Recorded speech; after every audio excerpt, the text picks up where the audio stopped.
रहीम। आज का हमारा टॉपिक है वार्नर्स थ्योरी। 1898 के अंदर एक साइंटिस्ट था जिसका नाम था एल्फ्रेड वार्नर। उसने अपनी 26 साल उम्र में एक थ्योरी पेश की जिसको उसने नाम दिया था वार्नर्स थ्योरी। फिर इसी थ्योरी के बेस के ऊपर उसको 1913 के अंदर उसको नोबेल प्राइज़ भी मिला था। थ्योरी जो है वो हमें कोऑर्डिनेशन कंपाउंड्स के बारे में बताती है। इसके अंदर तीन मेन बातें जो हमें वार्नर ने बताई थी वो कौन सी हैं। एक, नेचर ऑफ दिस कंपाउंड्स, उसने हमें इसके नेचर कंपाउंड्स के नेचर के बारे में डिस्कशन की थी कि वो किस तरह होते हैं अपने एक्सपेरिमेंट्स के थ्रू। उसके बाद उसने उसके करेक्टरिस्टिक्स को डिस्कस किया। और जो इसके अंदर एक ख़ास बात जो वार्नर ने हमें कम्प्लेक्सेस के बारे में बताई वो थी प्रिडिक्शन अबाउट देयर रिप्रेजेंटेशन। उसने हमें एक करेक्ट वे दिया था कि किस तरह हम उनको रिप्रेजेंट कर सकते हैं। इससे पहले जो इसकी रिप्रेजेंटेशन का तरीका था वो ठीक नहीं था, जिसको फिर वार्नर ने करेक्ट किया। डिस्कस करते हैं वार्नर थ्योरी के बारे में। तो इसके अंदर हम दो चीज़ें डिस्कस करेंगे, एक उसकी वर्किंग और दूसरा उसके पोस्टुलेट्स। तो फर्स्ट हम डिस्कस करेंगे उसकी वर्किंग, फिर हम इजीली उसके पोस्टुलेट्स को समझ पाएंगे। तो इसकी जो वर्किंग है उसने इसके अंदर तीन एक्सपेरिमेंट्स किए थे। पहला जो था वो रिएक्शन ऑफ कॉम्प्लेक्सेस था। फिर इसी चीज़ को कंफर्म करने के लिए उसने उसके कंडक्टेंस भी चेक किए। और बाद में तीसरा जो था वो आइसोमेरिक एनालिसिस भी था। रिएक्शन ऑफ कॉम्प्लेक्सेस, वार्नर ने कोबाल्ट क्लोराइड के कॉम्प्लेक्सेस लिए उनको सिल्वर नाइट्रेट के साथ ट्रीट किया। तो उसने चेक किया कि हमारे पास जो पीपीटी बन रहे हैं वो हम किस तरह बन रहे हैं और उसके ना उनके नंबर ऑफ़ स्पीशीज़ कितने बन रहे हैं पीपीटीज़ के। तो इस बेस के ऊपर ये रिएक्शन ऑफ कॉम्प्लेक्सेस है। तो हम इस रिएक्शंस को देखते हैं। ये पहला रिएक्शन है, हमारे पास कोबाल्ट क्लोराइड का कॉम्प्लेक्स पड़ा हुआ है COCl3 × 6 एमोनिया मॉलिक्यूल। तो इसने इसको सिल्वर नाइट्रेट के साथ ट्रीट किया। तो हम इसने ये देखा कि यहाँ पे जो हमारे पास पीपीटी बन रहे हैं वो कितने हैं, 3। अब उसने इसका दूसरा कोबाल्ट क्लोराइड को कॉम्प्लेक्स को यूज़ किया COCl3। फ़र्क क्या है, यहाँ पे 5 एमोनिया का मॉलिक्यूल है, यहाँ पे क्या है, सॉरी यहाँ पे 6 है, यहाँ पे 5 है।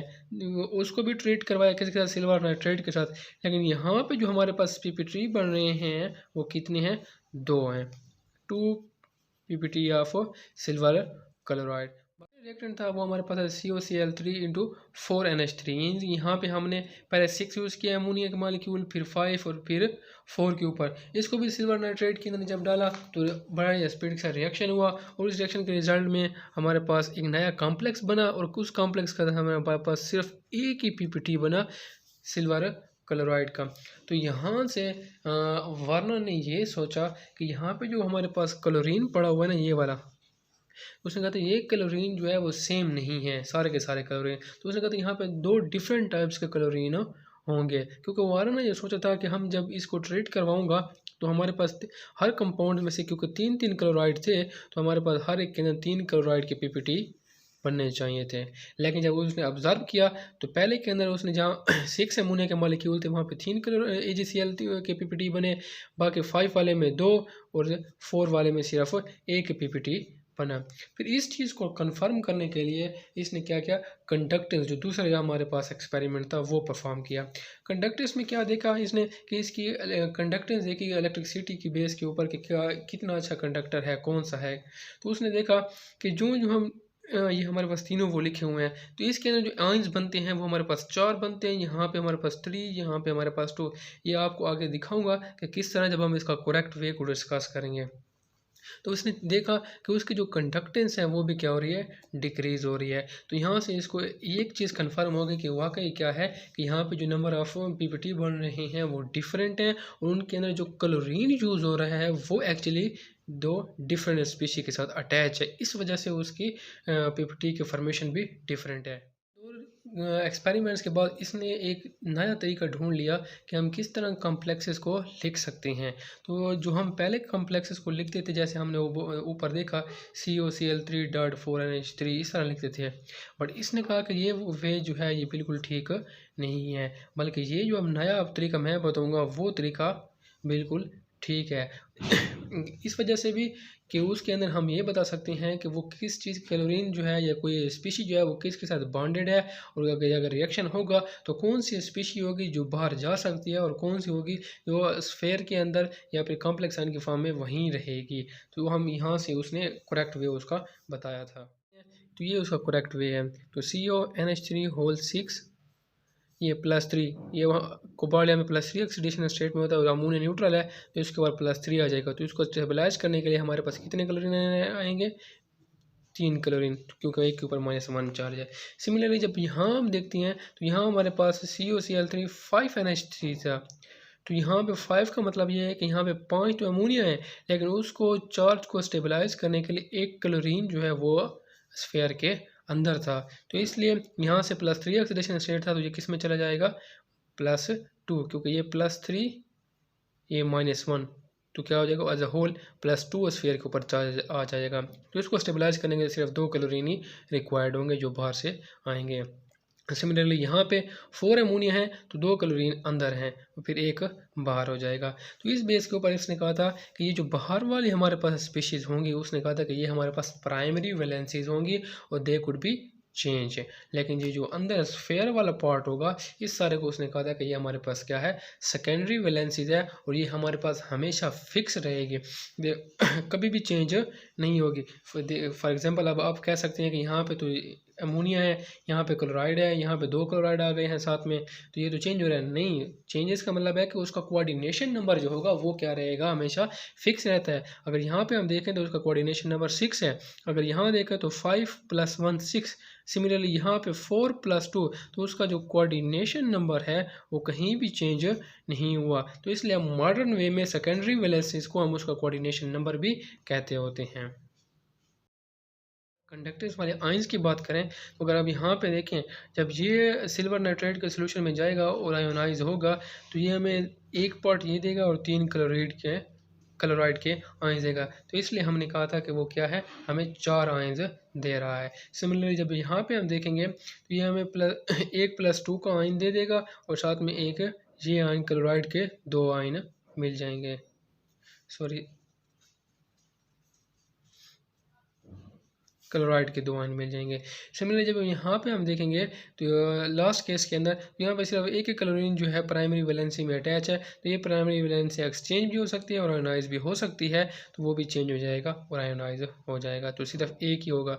ठीक हो गया। तो यहाँ पर अगर हम देखें तो ये दोनों मिल के हमारे पास 4 आयन दे रहे हैं और ये दोनों मिल के हमें 3 आयन्स प्रोवाइड कर रहे हैं और ये हमें 2 आयंस प्रोवाइड करें, तो इसलिए इसकी कंडक्टेंस भी डिक्रीज होती रहेगी। और जब पीपीटी की फॉर्मेशन होगी तो ये जब 3 आयनाइज कर रहा है तो 3 हमें AgCl3 फॉर्म हो जाएंगे। सिमिलरली यहाँ पे हमें सिर्फ 2 क्लोराइड मिल रहे हैं, तो 2 सिल्वर क्लोराइड मिलेंगे और यहाँ पे हमारे पास सिर्फ एक ही क्लोरीन बन रहा है, तो हमारे पास सिर्फ एक ही AgCl फॉर्म होगा। इसलिए उसने इसकी कंडक्टेंस और इसकी एक्सपेरिमेंटल रिजल्ट की वजह से हमें क्लेरिफाई किया कि इसकी प्राइमरी वैलेंसी एक्सचेंज भी हो सकती है, आयोनाइज भी हो सकती है, और यही जो होगा वो सिल्वर नाइट्रेट की प्रिपरेशन के अंदर हिस्सा ले रहा है। तो इसलिए उसने कहा था कि इसलिए क्लोरीन जो है वो 2 किस्म के हैं, एक जो बाहर में हो, एक अंदर होगा। अंदर वाला आयोनाइज नहीं हो सकता, वो फिक्स रहेगा और अपने आप को स्टेबलाइज करेगा। डिस्कस करते हैं आइसोमेरिक एनालिसिस, जो कि इनका तीसरा एक्सपेरिमेंट था।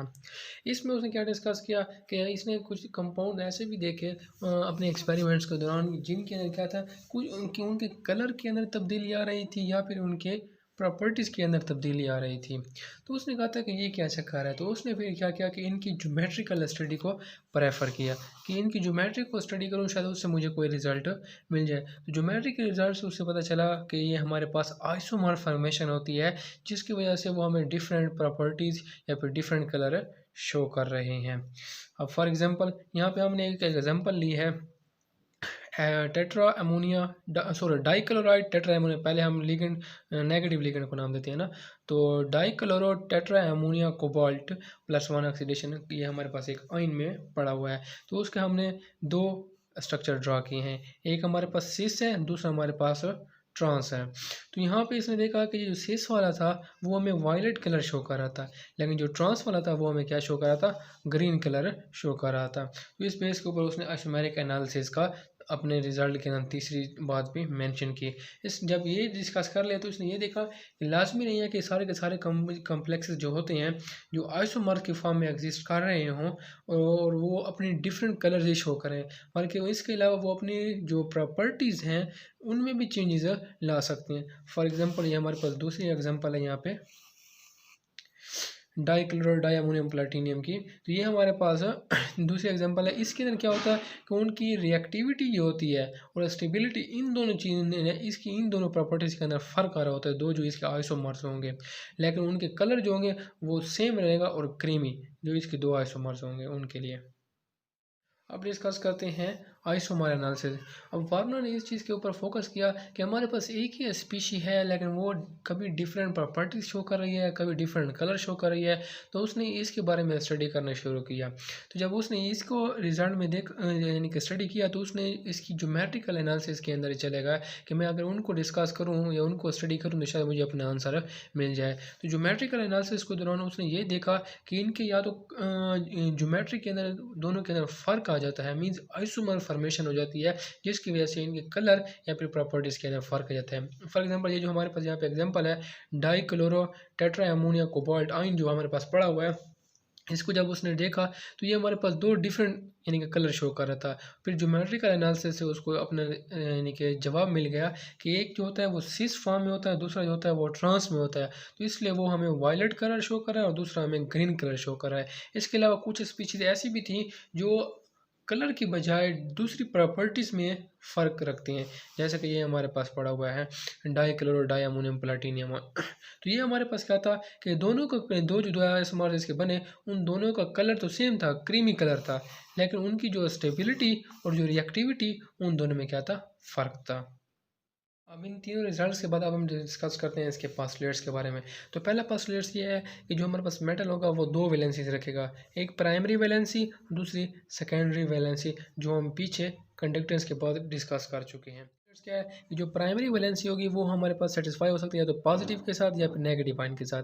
पॉजिटिव आयन जैसे कि हाइड्रोजीनियम आयन जो बाहर में चला जाए, या फिर सोडियम वगैरह आ जाए, पोटाशियम आ जाए, जो हमने नोमेनक्लेचर के अंदर भी देखा था। और नेगेटिव आयन जैसे कि हमने पीछे भी देखा, क्लोरीन जो था वो इसको सेटिस्फाई कर रहा था। और ये दूसरी बात इसके अंदर क्या है कि प्राइमरी वैलेंसी जो होगी वो आयोनाइजेबल होगी, जैसे कि ये हमने देखा कि ये आयोनाइज होकर तीन हमें सिल्वर क्लोराइड के कंपाउंड्स पीपीटी फॉर्म में दे रहा था। फिर इसका क्या है कि ये जो सेकेंडरी वैलेंसीज होंगी वो सेटिस्फाई होंगी ये ऐसी स्पीशी के साथ जो हमारे पास क्या हो, इंडिपेंडेंट एग्जिस्टेंस कर पाए। मीन्स हमारा कोई भी मॉलिक्यूल जैसे कि अमोनिया वगैरह हो गया, और दूसरा किसी भी नेगेटिव आयन, क्योंकि ये लिगेंड के तौर पे एक्ट करते होते हैं, इसलिए इनके पास लोन पेयर का होना ज़रूरी है। अब दूसरी बात कि ये जो होंगी ना सेकेंडरी वैलेंसी, ये बिल्कुल नॉन आयोनाइजेबल होंगे, जो हमने पीछे देखा भी है कि दो किस्म के क्लोरीन थे, एक आयोनाइजेबल था, एक नॉन आयोनाइजेबल था। आयोनाइजेबल प्राइमरी वैलेंसी को सेटिस्फाई कर रहा था, और नॉन आयोनाइजेबल जो कि स्फीयर के अंदर पड़ा था वो हमारे पास क्या था, सेकेंडरी वैलेंसीज को सेटिस्फाई कर रहा था। पास्टुलेट्स कि हर कम्प्लेक्सेस के अंदर एक सेंटर होगा, और वो सेंटर उसका हमेशा क्या होगा, एक मेटल एटम ही हो सकता है। पाँचवाँ और आखिरी जो पास्टुलेट्स है वो इसका ये हमें एक्सप्लेन करता है कि जो हमारे पास नंबर ऑफ़ लिगेंड होंगे जो मेटल के साथ कांटेक्ट होंगे, वही हमें उसकी ज्योमेट्री को डिफाइन करेंगे कि किस किस्म की उसकी ज्योमेट्री है। और वह हम वही कह सकते हैं दूसरे लफ्ज़ों में कि जो उसकी ज्योमेट्री होगी वो डिपेंड दोबारा करेगा किसके ऊपर, नंबर ऑफ़ लिगेंड्स के ऊपर। ये नंबर ऑफ़ लिगेंड हम कम या ज़्यादा करेंगे तो उसकी ज्योमेट्री के अंदर भी तब्दीली आएगी। फॉर एग्ज़ाम्पल अगर हमारे पास लिगेंड जो है वो उनकी तादाद 4 है, 4 है, वो हमारे पास टेट्राहेड्रल ज्योमेट्री दे सकते हैं। ठीक हो गया। या फिर इसकी दूसरी कॉन्फ़िगरेशन स्क्वायर प्लैनर भी हो सकती है, जो हमने नोमेनक्लेचर में डिस्कस किया है। इसके अलावा अगर वो हमारे पास 6 आ जाता है, लिगेंड्स की तादाद, नंबर ऑफ़ लिगेंड्स 6 हो जाते हैं, तो वो हमें ऑक्टाहेड्रल ज्योमेट्री देगा। Thank you for watching.